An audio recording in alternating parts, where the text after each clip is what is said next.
Socrates was not the first philosopher. He's the father of modern philosophy, but he was not the first philosopher. He was such an influential figure in philosophy, he created a division in history.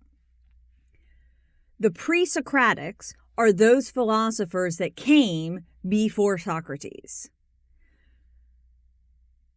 The pre-Socratic philosophers talked about the nature of the universe. They concentrated on questions about the nature of the universe. They asked about what the building blocks of the universe are. Now, I want y'all to understand, when we talk about ancient Greece and we're talking about Socrates and pre-Socratic philosophers, we're going back a really long time. Okay, we're going back to areas of time like 450 BC. If you put on your 450 BC cap and you think about how we examine the nature of the universe, what do you find? Okay, what tools are you going to use? I want you to really think about it. Think about it for a few seconds. What tools would you use in 400 BC to examine the building blocks of the stuff you see around you?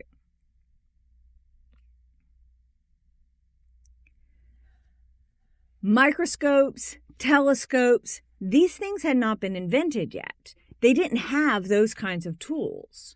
The tools they had were their eyes and their hands. You want to know what's inside this rock? Well, let's throw it against this bigger rock and see if it'll bust open. Okay?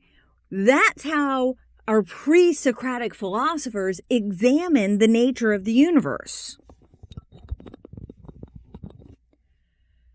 The very first philosopher is thought to be Thales. We consider Thales to be the first philosopher because Aristotle considered him to be the first philosopher, and Aristotle is a pretty smart guy. In addition, Aristotle was chronologically closer to Thales than we are. Thales claimed everything comes from water. Everything comes from water. Everything at its base is made of water. So I want you to think about that for a minute. Everything is made from water. Now, we don't have microscopes, we don't have Bunsen burners, we don't have, mass spectrometers. So how do we determine if Thales is right? Well, the best way to do it is to consider whether there is a counterexample.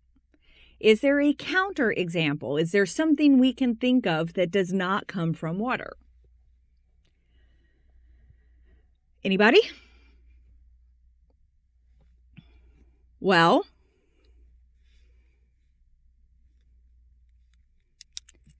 if anybody has thought fire, you would be right. There are a lot of answers I get. I mean, there are certainly things that have very little water in them, like stones.